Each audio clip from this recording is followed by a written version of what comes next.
काय करते इकडून एवढी यायची केव्हा? विनेवाल्याकडे. हा ना वय एवढं करते कारण जय श्री राधे. म्हणल्या मग. तुम्हाला सगळ्यांना भजन करायला सांगितलं होतं. भजन कोणी कोणी हॅलो हुक्काला सर्वांना लकीचंद भाऊ. थंडी ना तीन येत थंडी बी कोण चढाय नाही बाकी ना चालना बिचारा घर जिथला होता त्याच ना माय बी सरी घ्या. ते पपईवर रोग पड जात बाकी ना झाडे कशा मर जाता बडं वावर सोनं तसं पहिले ती किरायन दाखव त्यामा बी मुकला मरी घ्या. आखो जास्त मोकी वावरती किरायन आणि मला ना असं बरगच वावरती का तो चितला आणि जिथला बसेल तिथला म्हणा स्टेजवर बसेल राहतं. पण ठीक आहे कैलास दादासाहेब तुम्ही सॉरी किशोरप्पा साहेब तुम्ही भरपूर मेहनत घेतलेली. सगळ्यांना मी भजन गायला सांगितलं होतं. भजन करत असताना वेडी भक्ती करायची. लोक काय म्हणतात ते डोक्यातून काढून टाकायचं. कारण माझं तत्व असं की लोकांचा विचार करून मी परमार्थ करत नाही. भक्ती करत असताना जेवढं कन्हैयावर राधेचं प्रेम होतं ना तशी भक्ती करायची. फॉर एक्झाम्पल उदाहरण म्हणून सांगेल किती वेळ व्हायचं. हे दीवानी में गाना तेरी दीवानी भूबी दीवानी में जामा तेरी दीवानी भूटार वाजा दिवानी हुनी गाना दिवानी हुनी दिवानी हुनी गाना दिवानी हुनी दीवानी में गाना तेरी दीवानी हुई दीवानी में जामा तेरी दीवानी हुई दिवानी हुई दिवानी हुई दिवानी हुई दिवानी हुई चढ़ा शाम रंग ऐसे अंग अंग में जरा अंग अंग तेरा नाम जपती हूँ मैं सांझ सवेरे तेरा नाम जपती हूँ मैं सांझ सवेरे जमाने से बेगाने हुए दीवानी में गाना तेरी दीवानी हुई दीवानी में जामा तेरी दीवानी हुई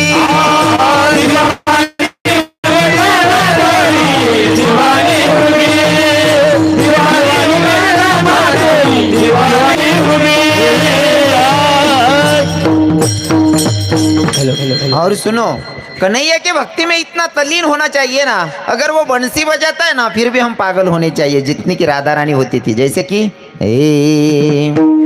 तेरी मुरली की धुन सुनने मैं बरसाने से आई हूँ तेरी मुरली की धुन सुनने मैं बरसाने से आई हूँ तेरे मुरली के धुन सुनने मैं बरसाने से आई हूँ तेरे मुरली की धुन सुनने मैं बरसाने से आई हूँ मैं बरसाने से आई हूँ मैं वृषभानु की जाई हूँ. अरे रसिया ओ मनवसिया मैं तुझसे मिलने आई हूँ. अरे रसिया ओ मनवसिया मैं तुझसे मिलने आई हूँ. वेळ व्हायचं ना देवाच्या भक्तीत. लोक काय म्हणतात ते डोक्यातून काढून टाकायचं. लोक कोणलेच चांगलं म्हणतात नाही, ज्याचे नाव ठेवणं त्या नावच ठेवतच. भक्ती करत असताना अंतकरणापासून झाली पाहिजे. हो, आटे म्हणान सांगू, आटे म्हणतात नाही. तरुण भाऊ काय बी म्हणतात, असं वयना मानले तर की जाईल, पण मी स्टँडले जाईल तो एक 75 वर्ष म्हातारा म्हण राहत. आटे कीर्तन माहीस नाही, कीर्तनना भजने म्हणत नाही, 75 वर्ष म्हातारा गाणं म्हण राहत. हे अरे आस्तिनी हळदनी रात दारू पिना समी नशामा खोटा ना बोलाव धोके वासती. एक बुकामा मुका कट्टा सुटले 75 वर्ष मग किडा पाडरा ना. पहिले कितला किडा पाडेल होती नव्हता या म्हाताराने. 75 वर्षने वैमा म्हण राय ना. हे धोकेबाज धोकेबाज धोकेबाज वती रती धोकेबाज संग रही रही धोकेबाज वही गई. 75 वर्षने वैमा. अरे चाल जर ती आवडली ना, भाव आपले टाकायचे. हे तेरे प्यारे में मैं काना दीवानी हो गई, तुझे देखते ही प्रभु मस्तानी हो गई. तेरे वास्ते में काना घर छोड़ आ गई, तेरे वास्ते में काना घर छोड़ आ गई. तेरे वास्ते घर छोड़ आ गई, तेरे घर छोड़ आ गई, द्वार छोड़ आ गई, घर छोड़ आ गई, द्वार छोड़ आ गई. तेरे वास्ते मैं काना घर छोड़ आ गई, तेरे वास्ते रे प्रभु घर छोड़ आ गई. तेरे वास्ते घर छोड़ आ गई, तेरे वास्ते घर छोड़ आ गई. भगवंताचं नामचिंतन चाल कोणची, त्याच्यापेक्षा भाव आपले चांगले टाकायचे, भाव आपले ओतायचे आहेत नाही का.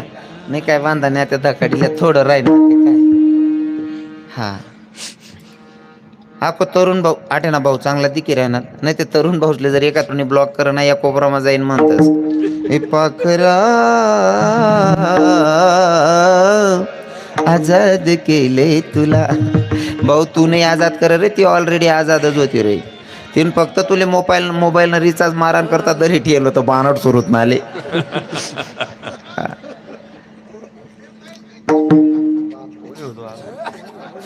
काय वेगे जे माहित नाही सांगा म्हणे. तुमले काय काय माहिती आहे आठीन सांगा. पुढे सांगा ना मला. या विठ्ठल पुढे आणा. विठ्ठल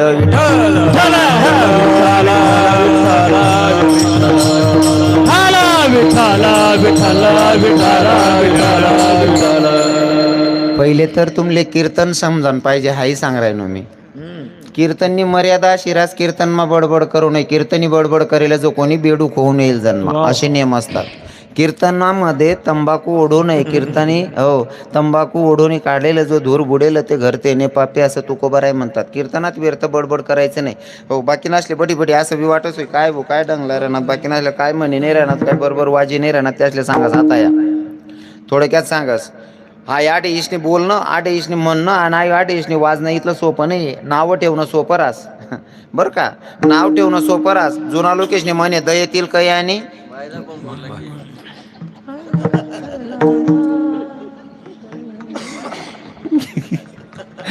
ते बोला नाही होत नाव. विठ्ठल विठ्ठल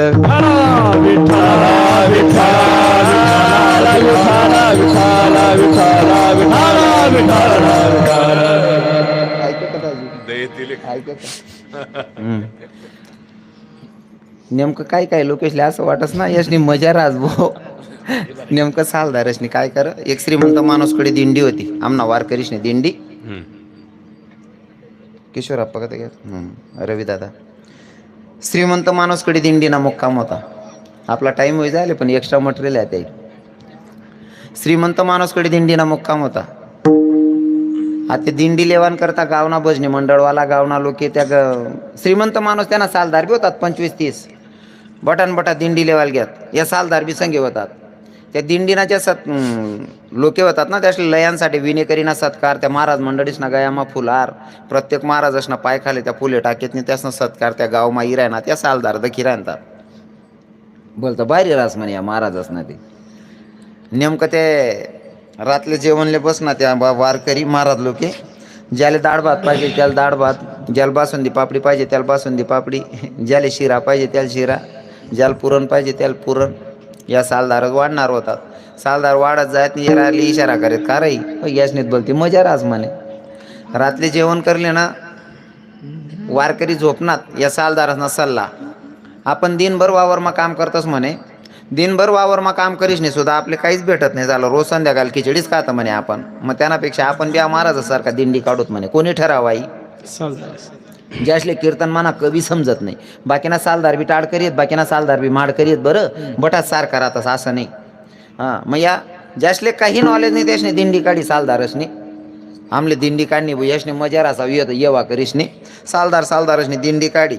मग दिंडी काढाना विचार करा पहिले म्हणे साहित्य पाहिजे आपला, पण साहित्य रे म्हणे काय नाही रे पज्ञांना कोणता पक्का घरी राहतात बितड पाट टाका साहित्य काढा म्हणे तात्यान घर माहिती. सालदारसने बीत पाट टाकी एक सालदारले कुदार दिनं म्हणे काढार साहित्य. तो सालदार कुदना त्यासले माहितीच नाही कोणत्या वस्तूला काय म्हणतस, तो तर काय माहिती फेके गरमाना वस्तू का त्या म्हणे ए असं काही बी नको टाकू रे. मग अरे ते बजण्याचं साहित्य राहते लय रे म्हणे काय लय, तो एक म्हणे ते रे त्या वाचताच ते दुमडं लय रे दुमडं ए दुमड्या तिने गंदा त्याला दुमडं म्हणतं का रे, पकवाज म्हणतं त्याला पकवाज. हो त्याने पकवाज पेका. एक म्हणे ऐ ते टिंगरी लय रे म्हणे टिंगरी ऐ रे टिंगऱ्या त्याला विना म्हणतस रे काका त्याने विना पेका. एक म्हणे ह्या जांबा लय रे जांबा अय रे जांबा अहो पक्का जांब्या रे भाऊ म्हणतं. हो आणि बऱ्याच ठिकाणी आमले ऐकायला भेटत एखादी आजी मायाची वट्टावर बजावलाच ना आम्ही पिशवी लिहिन जाताना आमले नातूसले खेवाडता आमनासारखा बाबा मन भाऊ असा मजाना भजन करस मन नातू मन भाऊ बाबाला मन दकाड भाऊ जांबा तुकाराम हो काकू तो जांबा नाही हो बाई ज्ञानबा तुको बाय हो काकू जांबा अय रे जांबा. त्या टाळ काढात त्याने टाळ फेक दिनात आता या सालदारसने दिंडी काढी. सालदारसने दिंडी ज्या गावाला मुक्काम त्या गावले त्या लोके सत्कार ना करता अर्धा किलोमीटर चालीस नेऊनात पाय त्या फुले बिले त्यासना पाय खाले आणि त्या फुलेसने पाय गड्या टाकत त्यासले गाव मला येणार ज्याला बासुंदी पापड्या पाहिजे बासुंदी पापड्या पुरणवाला पुरण ज्याला जे पाहिजे ते खावाला भेट राहतं. जेवणे बिवणे ताईट करत त्या सालदार हे राहिले सांगित म्हणे रोज खिचडी खाऊ कितल्या मजा येई राहिली म्हणे आटे जेवण वैष्णे उठनात त्या आणि त्या गाव म्हणा भजनी मंडळ म्हणा एक सुज्ञे बाबा होता त्या म्हणे भाऊ तुमना मा कीर्तनकार कोणशे म्हणे ओ म्हणा बापरे. एवढा सालदार गोया वैनाथ भाऊ म्हणे या ते कीर्तनकार विचारणार नाही आपल्यात कीर्तन म्हणा कधी समजत नाही पण त्यासना म्हणा एक चॅप्टर होता तो म्हणे देखा भाऊ सर्वजण आता आपले एक घर दिले त्या रूममा जाईन झोपिल्या जो बोलीन तो कीर्तन करीन म्हणे. बडा सालदार जनत्यानं बेडवर गादीसवर समायल्या गाद्या वर त्याने तोंडवर पंगरीले ना जेव्हा 8:30 वाजनात कीर्तनाला टाईम होय ना एक पोरगाल दाडा 8-10 वर्षांना पोऱ्याला म्हणे जाय रे बावड्या महाराज असले उठाड म्हणे त्याला थोडी माहिती आहे सालदारांनी दिंडी असं 8-10 वर्षना पोऱ्या घ्या दरवाजा टोका म्हणे महाराज ओ महाराज. महाराज एक बी नाही दोन बी नाही कारण त्यानं ठरवलं होतं जो बोली तोच कीर्तन करीन भो. मला त्या सालदार काही बोलत नाही. अहो पोऱ्या उन्हा त्या महाराज लोकेशले माडकरीसले म्हणे काय नाही भाऊ महाराज काही उठत नाही. या माडकरी म्हणे आपण चला रे आपण तरी उठाडू. या गाव म्हणा सर्व माडकरी घ्या दरवाजा टोका म्हणे महाराज उठा हो महाराज ऊन चू नाही. या माडकरी म्हणे नक्कीच खावा मग काहीतरी पडी घे ज्यांकडे जेवण होतं त्यांकडे विचारा भो खावा मग काय पडी ते नाही घे उपडी ते नाही घ्यात म्हणे बडा महाराज. जर महाराज मरी बी घ्या होते नेसले घर माहिती काढणं पडतील ना. मग एक 7-8 वर्षना पोऱ्याले साना वाटे कुदाडा जसा साना वाटे कुदाडा ना तो पोरगा बरोबर एक सालदार ना छातीवर जाई पडना ज्यांना छातीवर पडना तो सालदार जोरमा को काय पडना हो म्हणा बाप रे. बाकीना सालदार म्हणे तुल कीर्तन करणं पडी भो म्हणा बाप म्हणेले तू. त्या सालदारना गयामा विना टाक दिना तो पुढे उभा आहे बाकीना सालदार टाळलीच नाही उभा आहेतच. आत्यासले कीर्तनच माहित नाही गयामा विना मांगला सालदाराले विचार्या ते कीर्तन कसं करू भो. त्या मांगला सालदार म्हणे तवय बासुंदी कशी दाबी भो. हा इथलं सोपं नाही जे हो जेनो काम तेनो थाय बिजू करे सोगोता खाय आठ यवनसाठी इथलं सोपं नाही बलती घासणी पडस विठ्ठल.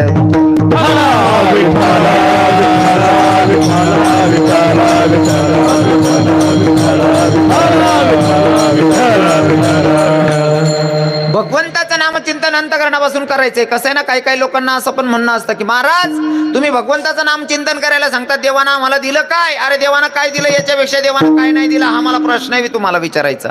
देवानं काय दिलं असं म्हणण्यापेक्षा देवानं काय नाही दिलं थोडक्यात सांगतो. आता शेवटचा दृष्टांत सेवेला पूर्ण विराम असेल. देवाने काय दिलं म्हणण्यापेक्षा देवानं काय नाही दिलं, एवढा चांगला नरदेह दिला आहे आपल्याला, काय कमी केलंय देवानं? जर फॉर एक्झाम्पल शरीरातलं एखादं पार्ट जर चोरला असतं, कमी केलं असतं, तरी काय फजिती झाली असती तुमले सांगस. आपल्या जे शरीर दिलंय कमी किंमत नाही का बहिणी सोन? आपला एकच दात आहे, एक दात जर तुम्ही दवाखाना माग्यात दात पडानंतर जर डॉक्टरले दात बसाडणार आहे डॉक्टर पाहिन तर कितला खर्च लागस? एक दातले कमीत कमी 20,000 रुपये खर्च आहे, बरोबर आहे की नाही? मग देवनी कितला दात दिलेत आपले? कितला कितला लबाड येतस? पहिला विसरी घ्यात का दूध ना? हा म्हणजे 64 दात दिलेत, डबल दात मागले बट विसरी जातो लोक जुना. 32च सांगतास. पहिला दूधना दात पडी घ्या त्या कथा कबली राहणार तुम्ही. एका दाताची किंमत जर 20,000 असेल तर कल्पना करा एवढे दात दिलेत देवानं तर किती झाले? म्हणून दातनी किंमत इतली आहे माझ्या शरीराने काय असेल, बरोबर आहे की नाही? मग काय कमी केलंय देवानं? अजून सांगतो. या शरीरमाई जर एखाद पार्ट जर देवनी चोरीली ना काय पाहिजे दिवस थोडक्यात सांगा आणि सेवेले पूर्ण विराम राहील. हो, एक मेंढपाळ मेंढ्या चारत होता. मेंढ्या चारत असताना एका ठिकाणी त्याला गार झोप लागली. मेंढ्या मोकळ्या चरत होत्या, मोकळ्या चढत होत्या ना, हा भाऊ झोपला झाडाच्या खाली. झोपल्याच्या नंतर याचे डोळे उघडले आणि पाहिलं तर मेंढ्या दुसऱ्याकडे निघून गेलेल्या. मेंढ्या काही घावत नाही मेंढ्या कुठे गेल्या म्हणून. मग मेंढ्या कुठे आहेत, मेंढ्या कुठे आहेत शोधत शोधत एक शेतकरीकडे गेला.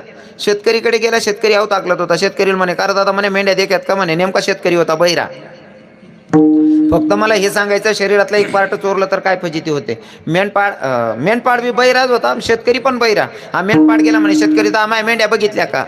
शेतकरी आव ताकले राहता त्यानं हातले ते काय कयक होतं, लाकूड होतं, लाकूडले ना चापका लायला होता. तो बैलेशले मारण टाइमले हात मागे जाय काय पुढे मारे, मग मागे हात जाय. याला असं वाटणं की अहो मागली दिशा देखाड राय ना भाऊ, अंदाजे हो भाऊ तिकडे देखाल नाही घ्या. योगायोग असा की याला मेंढ्या सापडण्यात. पण याच्या मनात होतं की शेतकरीनं दिशा दाखवली म्हणून मेंढ्या गावल्या. शेतकरीला मेंढी बक्षीस देणी पडीन आणि बक्षीस देताना दान करताना माणूस काय चांगलं दान करत नाही. एक मेंढीना पाय मुडेल होता म्हणे शेतकरीमुळे मेंढ्या गावल्या, शेतकरीला एक मेंढी बक्षीस द्यायची आणि ती मेंढीला पाय मुडेल होता. तीच मेंढी उचलीन शेतकरींकडे घ्या म्हणे शेतकरी दादा माय मेंढ्या हरवल्या, तुमच्यामुळे मेंढ्या गावल्या, एक मेंढी बक्षीस. शेतकरीने देखत त्या मेंढींकडे, मेंढीना पाय मुडेल होता. शेतकरी बी बैरा, मेनपाड बी बैरा. मेनपाड म्हणे मेंढी बक्षीस, शेतकरीने देख मेंढीना पाय मोडेले. शेतकरी म्हणे ए भाऊ मी मन आव ताकली राहून तू सांग ना मन मेंढीना पाय तू मोडा, मना काय संबंध? हाव म्हणे मेंढी बक्षीस, तो म्हणे तू मेंढीना पाय मी मोडेल नाही. हाव दांगडो यासना दोन्ही बैरा. एक घोडेस्वार जायरांता त्यांनी देखा अरे काय झालं? अहो म्हणे मी मेंढ्या हरवल्या, शेतकरीमुळे मेंढ्या गावल्या, शेतकरीला मेंढी बक्षीस. शेतकरी म्हणे मी मन नाव टाकले राहिलो. आऊ भाऊ सांग राडा मन मेंढी ना पाय तू मोडा. घोडेस्वार म्हणे म्हणा इकत ना घोडा, तुम्ही दोन्ही चोरी ना म्हणा ना, तो बी बैरा. तिन्ही बैरा आहेत या, तिन्हीच ना दांगडो. अहो म्हणे माय मेंढ्या सापडल्या म्हणून मेंढी बक्षीस. शेतकरी म्हणे मन नाव टाकले राहतो तू मेंढी ना पाय मी मोडेल नाही. घोडेस्वार म्हणे म्हणा इकत ना घोडा, तुम्ही चोरी ना म्हणा ना. अहो तिन्हीच ना दांगडो. आपला न्याय कोण करी म्हणे चला पोलीस पाटीलकडे. आणि पहिले पोलीस पाटील न्याय करेत. आणि तवय ना वातावरण बी चांगलं होतं बा. पोलीस पाटील न्याय करेत आणि तवय असं वातावरण आता एक म्हातारा 2-2 लग्न करले तवय पोरी बेटी बी जायत बा. हा नेमकं त्या पोलीस पाटीलने 2 बायका होत्या. पोलीस पाटीलने 2 बायका, पोलीस पाटीलने बायका संगे भांडण करेल होतं. दोन्हीले घरना बाहेर काढलेलं होतं. दरवाजा लाईन घरमा खुर्ची टाकीन बसेल होता. या तिन्ही घ्या दरवाजा ठोका. पोलीस पाटीलने दरवाजा उघडा. म्हणे काय रे मेंढपाड म्हणतो माय मेंढ्या हरवल्या, शेतकरीमुळे मेंढ्या गावल्या, शेतकरीला मेंढी बक्षीस. शेतकरी म्हणे म्हणा बोलू नका ना हो, बोलू नका हो. आटे बोलता कीर्तनकार दाबी दाबी बरेल तू आवरायच राहणार नाही बो आटे. अरे माणूसनी बोलत असं ना, बोला ना डायरेक्ट एक कान भेटाल पाहिजे फुकत तक येडा विठ्ठल विठ्ठल.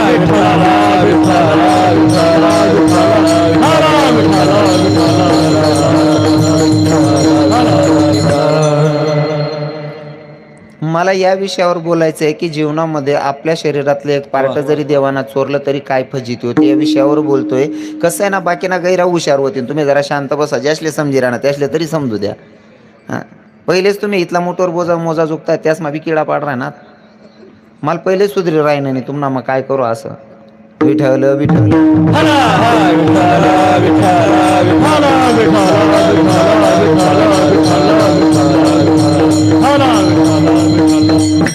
पोलीस पाटीलनं दरवाजा उघडला. म्हणले का रे काय झालं? मेंढपाळ म्हणतो माझ्या मेंढ्या हरवल्या. शेतकरी दादा म्हणून मेंढ्या गावल्या म्हणून शेतकरीला मेंढी बक्षीस. शेतकरी म्हणे मी मन आव टाकले राहीन तू आव सांग रा मन मेंढी ना पाय तू मोडा. घोडेस्वार म्हणे मी मन जाय राहन तू या मना इकत ना गोडाल चोरी ना गोडा मन राहणार. पोलीस पाटील म्हणे तुम्ही 3 नाही रे अख्खा गावले बी लई उन्हात तरी तिसले घरमा लेवाव नाही म्हणे कारण तो बी बैरा. आता मला सांगा शरीरातलं जरी एक पार्ट गेलं तरी सुद्धा जीवनाची अशी फजिती होत असेल मग आपल्याला देवानं काय कमी केलंय मला सांगा? काय कमी केलंय? इतकं सगळं चांगलं नरदेह दिलंय म्हणून भगवंताचं नामचिंतन अंतकरणापासून करायचंय. हा आता सर्वांनी आता मी असं ऐकलंय की इथं सगळे मानभावपंथी लोक आहेत ना. हां सगळ्यांनी अंतकरणापासून 2 मिनिटासाठी बसल्या जागी 2 मिनिटासाठी सगळ्यांनी भजन गायचे. मी म्हणेल माझ्या मागा हे स्वागतम कृष्णा सुस्वागतम कन्हैया स्वागतम कृष्णा सुस्वागतम कृष्णा स्वागतम कृष्णा सुस्वागतम कृष्णा. तुमले बी मनान सांग होता ना का तुम्ही असं ठरायलेले असले उदड दिले निंदी बिल्यान बुगले फेक द्यावं असं. सगळ्या महिलांनी कोणीच आमच्या महाराज मंडळी बोलणार नाही. माझ्या मागं सगळ्या महिलांनी म्हणायचं. माझ्या मागं म्हणा माझ्या माया बहिणींना पाया पडून विनंती आहे सगळ्या महिलांनी म्हणायचं स्वागतम कृष्णा सुस्वागतम कन्हैया. क्या बात है. आता तुम्ही म्हणायचं बरं का स्वागतम कृष्णा सुस्वागतम कन्हैया.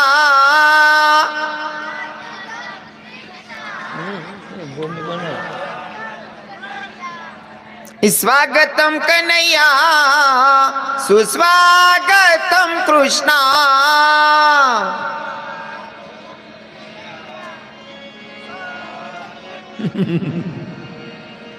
मांगला बोलणारच ना काय आवाज होणार नाही बट्ट पाठवालाच ना विठ्ठल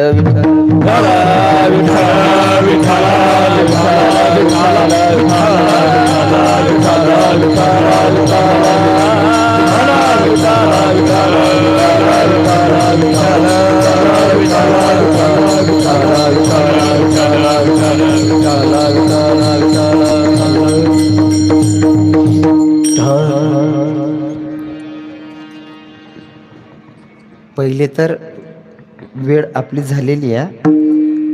वेळ झालेली आहे.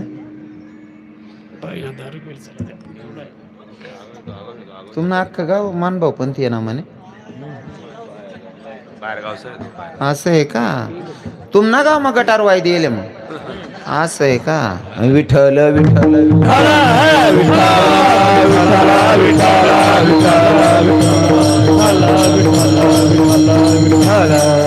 कसं आहे ना तुमचं गावामध्ये मला किशोर आप्पासाहेबांनी सांगितलं तुमच्या गावाचे जे किशोर आप्पा आहेत त्यांनीच मला सांगितलं म्हणे महाराज आमना गावमा 90 ते 95% सगळ्या लोके मानभावपंथी आहेत. मग मानभावपंथी आहेत म्हणता आडे काय हा साळासाळ करो जरासं चिंतन मांडू भो रीतशीर अशी म्हणे इच्छा होती. पण काय हरकत नाही तुम्ही जातात आपला बी टाईम होई जाईल. उठू नका उठू नका. विठ्ठल विठ्ठल